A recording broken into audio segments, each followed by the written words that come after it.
The cold has a way of shrinking the world. It turns distance into risk and time into a resource you budget like fuel. In places where winter dominates, the air can sting so sharply it feels solid, and a simple mistake like damp gloves or an uncharged battery can escalate from inconvenient to dangerous. Yet real cities exist there. Not research stations, not seasonal camps, but places with schools, grocery aisles, weddings, paychecks, and ordinary mornings. You can live your whole life where the ground stays frozen year-round beneath your feet, where metal complains, where your breath crystallizes, and where the sun can disappear for weeks at a time.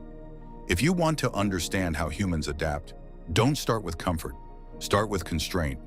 In the coldest inhabited places on Earth, daily life is a negotiation with physics, and the terms are not flexible. Cold is not just low temperature.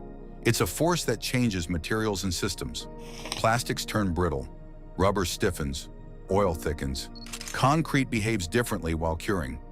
Engines struggle because chemistry slows down and batteries lose effective capacity. Water becomes a planning problem because any exposed pipe is an invitation to freeze. Even sound changes. In very cold air, it can carry farther, sharper, with less humidity to soften it. What matters most is that cold compresses your margin for error. Take Yakutsk in Russia's Sakha Republic, often described as the coldest major city on Earth. The numbers are not marketing. January temperatures average around -42 degrees Celsius, and the city has seen temperatures around -60 degrees Celsius. In a place like that, the cold is not occasional, it's structural. Yakutsk is built on continuous permafrost, meaning the ground below remains frozen year after year. That frozen ground is stable only as long as it stays frozen. Heat from buildings can thaw it, and thawed permafrost can shift and slump, destabilizing foundations. So the city's architecture becomes a lesson in thermal engineering. Buildings are often raised off the ground on piles, leaving air circulation beneath to keep heat from soaking into the soil. You're not just building a home, you're preventing the earth under it from changing phase. Now picture a winter morning commute in Yakutsk. Cars are not simply parked overnight, they're managed. In deep cold, motor oil can thicken and starter motors strain. Many drivers rely on engine block heaters, and in some neighborhoods you'll see power cords running to vehicles, because a warm block can be the difference between a normal start and a dead machine. The more extreme the cold, the more you treat time itself as equipment. Leaving a car off too long can mean you spend the next hour trying to bring it back to life, or you don't go at all. The cold also rewrites logistics. Anything shipped in becomes expensive, and anything with water content becomes delicate. Fresh produce, medicines, packaged foods, even adhesive labels can be affected by temperature and transport. Storage changes too. You can freeze food outdoors, but you also have to prevent unintended freezing inside. In milder climates, your home is mainly about comfort. In Yakutsk, it's also a controlled environment that protects objects from temperature extremes on both sides. Outside cold that can ruin goods, and indoor heating that must be stable without overheating the building's relationship with the ground. From Yakutsk, move northwest to Norilsk, another city inside the Arctic Circle, also sitting in continuous permafrost and shaped by industry. Norilsk is one of the world's northernmost large cities, with a permanent population reported around 176,735 as of 2024. Winter there is long, and January averages around -26.5 degrees Celsius. Those numbers already sound brutal, but the lived experience is more than a temperature reading. Wind and blowing snow can turn a normal street into a moving wall of ice crystals. Snowstorms are not just weather. They're a condition that can isolate neighborhoods, interrupt deliveries, and make a short walk feel like exposure. Norilsk also shows what happens when cold and infrastructure collide. A city needs heat, water, sewage, electricity, and transportation.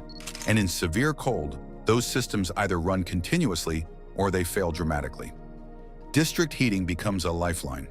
If a central heating system drops, indoor spaces cool quickly, pipes freeze, and the recovery isn't just flipping a switch. Restarting can mean thawing sections, repairing bursts, and carefully restoring flow. In places like Norilsk, winter forces redundancy and constant monitoring. Even the street layout and building placement can matter, because wind patterns between blocks can create channels where drifting snow piles into barriers. There is another twist in these extreme northern cities: darkness. We talk about cold as if it's only temperature, but seasonal light is part of the pressure. In Longyearbyen, on the island of Spitsbergen in Svalbard, the sun disappears below the horizon for months.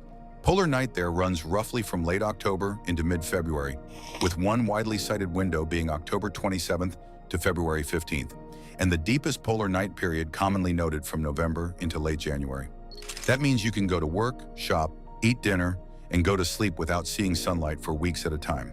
Not twilight, not a low sun, darkness.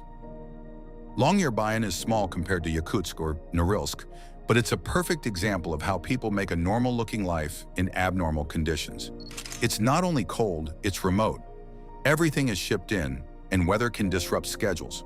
The cold itself is moderated somewhat by ocean influence compared to interior Siberia, but it's still Arctic living, with winter temperatures commonly below freezing and frequent snow cover.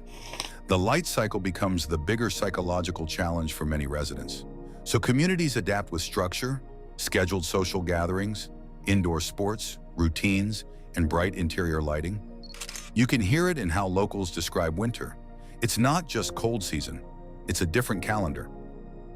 Longyearbyen also introduces permafrost in a different way. On Svalbard, permafrost is widespread, and the ground stability matters not only for buildings, but for roads and utilities. In many permafrost towns, you'll see above-ground pipes or insulated corridors carrying water and sewage. The goal is always the same: keep essential systems from freezing and keep heat from destabilizing the ground. In warmer places, burying pipes is protection. In permafrost, burying pipes can become a liability if it causes thaw around them, so engineering becomes local and specific. If you've never lived in deep cold, here's a question worth asking yourself. What would you do if water could not be treated as always available in the walls? In some far northern communities, water delivery by truck is normal, with insulated tanks and careful scheduling. In others, pressurized systems exist, but maintenance is constant. Cold does not forgive neglect. It turns small leaks into ice sculpture and minor insulation gaps into frozen blockages. On the North American side, Fairbanks, Alaska is often the reference point Americans use to imagine real cold. It's not on the coast. It sits in Alaska's interior, where continental climate means bigger extremes. Interior cold behaves differently than coastal cold. The air is often drier, the skies can be clear, the temperature can drop very low, and cold snaps can push below -40 degrees Fahrenheit. During severe cold, mechanical systems become the story. Engines need help, diesel can gel if not treated, and heating becomes the main household expense and daily attention. Fairbanks also experiences temperature inversions. Cold air can settle into low areas while warmer air sits above, which can trap emissions near the surface, affecting air quality in winter when heating demand is highest. In a city where almost everyone is burning something to stay warm, the atmosphere becomes part of your infrastructure. Continue east into Canada's Northwest Territories, and Yellowknife gives you another angle on cold living. It's not the absolute coldest by record on the continent, but it's a major northern city where winter is a normal state. Historical records show extreme lows in the region, with one documented coldest January temperature in Yellowknife of -51.2 degrees Celsius. That kind of cold is less about how it feels and more about what it does. At -50 Celsius, exposed skin can be at risk quickly, and ordinary tasks become procedure. You don't step outside without thinking about coverage. You don't drive far without emergency gear. You don't underestimate the distance between a warm building and the next one. Yellowknife also sits on the edge of immense wilderness. In many southern cities, if you have a breakdown, help is minutes away. In the far north, help can be far away, and weather can slow it further. That changes behavior. People keep better tires, carry more supplies, and plan routes with realism. It's not bravado, it's arithmetic. Now shift to Greenland and Nuuk, a capital city where the cold is ocean-shaped. Nuuk is Greenland's largest city, with a population around 20,000 in recent years. Winter temperatures there are often less extreme than interior Siberia, but winter still dominates the rhythm. Average winter highs can hover around the low 20s Fahrenheit, with lows around the teens. What makes Nuuk different is the mix of maritime weather and changing ice. Coastal winds, snow, and shifting sea conditions affect travel and supply. Unlike a city with long roads connecting it to neighbors, Greenland settlements are often not connected by roads at all, meaning air and sea routes are essential. That changes everything from grocery pricing to medical access. You can have a modern apartment and still live with the practical reality that weather decides the schedule.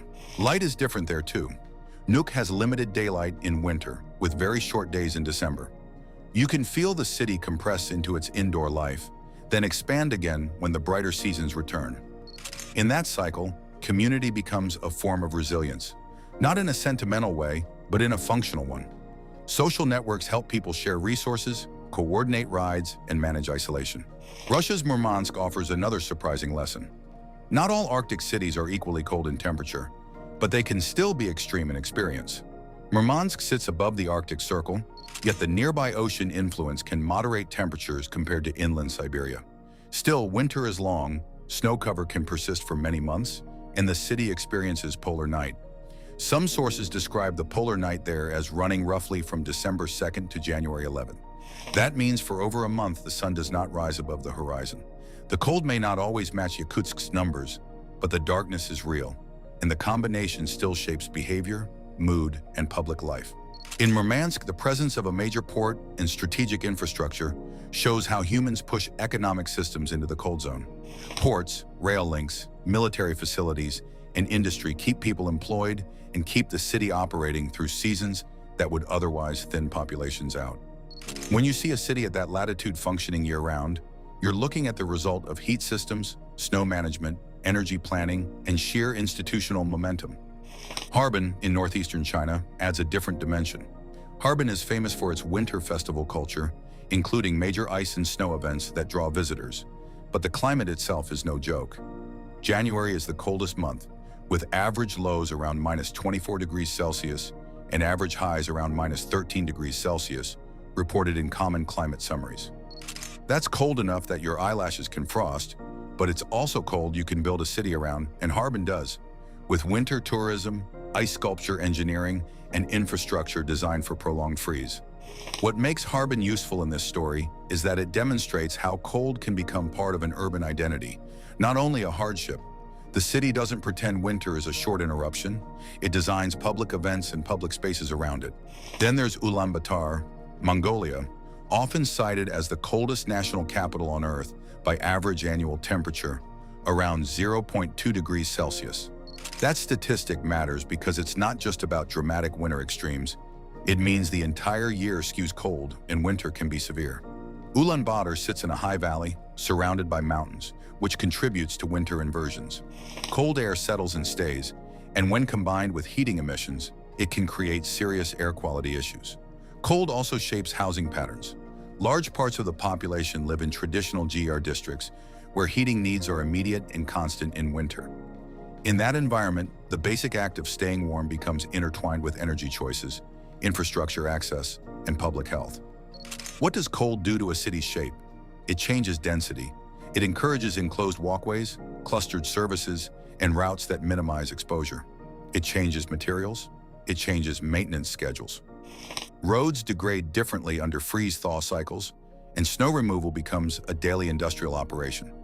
It changes the way you store fuel, the way you handle waste, and the way you build roofs because snow load is real weight and drifting can be uneven. In deep winter cities, a roof line is not purely aesthetic. It's a structural decision. Farther north in Alaska, Utqiagvik, formerly known as Barrow, is a living example of Arctic constraints. It is the northernmost city in the United States, and it experiences true polar night. When the sun sets around November 18, it stays below the horizon until about January 23rd, roughly 66 days. That's not 2 months of dim afternoons. That's 2 months without sunrise. Yet people live there, work there, raise children there. Utqiagvik also highlights a counterintuitive fact. Extreme cold can come with very low precipitation. Cold air holds less moisture, so some Arctic regions can qualify as deserts by precipitation standards, even if snow and blowing snow are frequent. That matters because it changes how snow behaves. Powder can be dry and light, easily lifted by wind, creating drifting and visibility problems, even without heavy new snowfall. In that environment, you can get near whiteout conditions with minimal fresh snow, just wine reworking what's already on the ground. In Utqiagvik, permafrost is again the foundation story. Buildings and utilities must account for a ground that is frozen and sensitive. Food costs are high because shipping is expensive. Medical care is present, but specialized needs often require travel. If you're watching this and thinking, why would anyone choose that? Remember that choice is not the full answer. Many residents are rooted by culture, family, and identity. Communities persist because they belong there, and because the systems that support them exist only if people keep living their lives through the cold. Across all these places, winter changes the economics of time.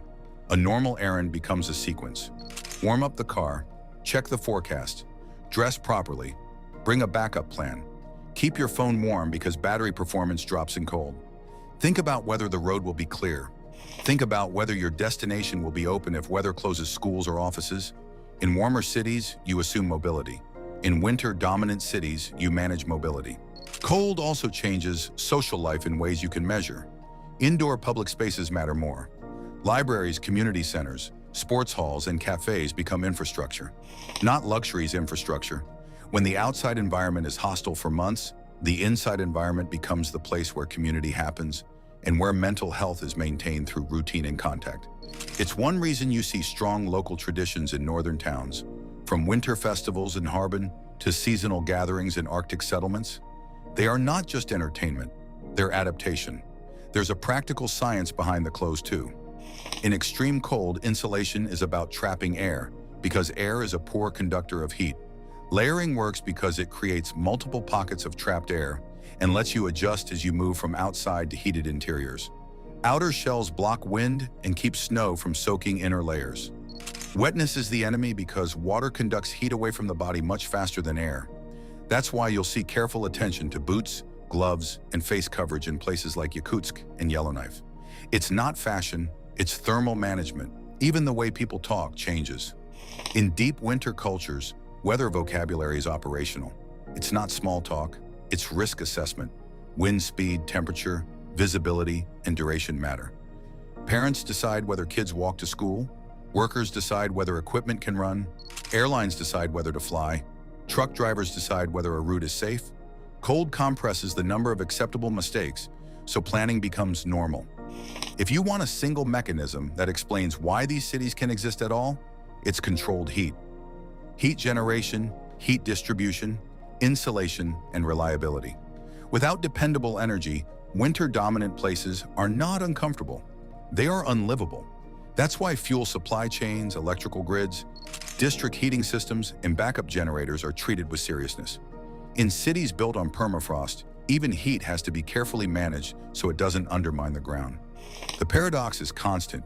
You need heat to live, but heat can destabilize the very surface you build on. So what does daily life look like where winter dominates? It looks normal, but engineered. Children still go to school. People still shop for groceries. Someone still complains about traffic. The difference is that the cold is always in the room, even when you're indoors, because it sets the rules your city follows. It decides what your buildings are made of, how your pipes run, how your vehicles start, how your roads are cleared, how your supply chains work, and how your calendar feels. And the cold also reveals something specific about human settlement. We don't simply occupy land, we negotiate with it. In Yakutsk, that negotiation is with permafrost and -40 winters. In Norilsk, it's with wind, snow, and heavy industry on frozen ground. In Fairbanks, it's with interior extremes and inversion-trapped air. In Nuuk, it's with ocean weather and logistical isolation. In Longyearbyen, it's with polar night and remote supply. In Yellowknife, it's with deep freezes and distance from help. In Murmansk, it's with high-latitude darkness and industrial continuity. In Harbin, it's with long, dry cold that becomes a public spectacle. In Ulaanbaatar, it's with a cold basin that traps winter air. In Utqiagvik, it's with darkness, wind, and the limits of moisture itself. If you ever find yourself thinking of winter as a season, remember that for millions of people, winter is more like an environment. It lasts most of the year, and it dictates everything from architecture to psychology. These places aren't cold because they are unlucky. They are cold because of latitude, continental position, altitude, ocean currents, and the physics of sunlight. The people living there are not tough as a personality trait. They are organized, they are equipped, they are practiced. In the coldest inhabited places on Earth, survival is rarely dramatic. It's usually routine. Be curious and always seek to learn something new. Subscribe and see for yourself. Thanks for watching.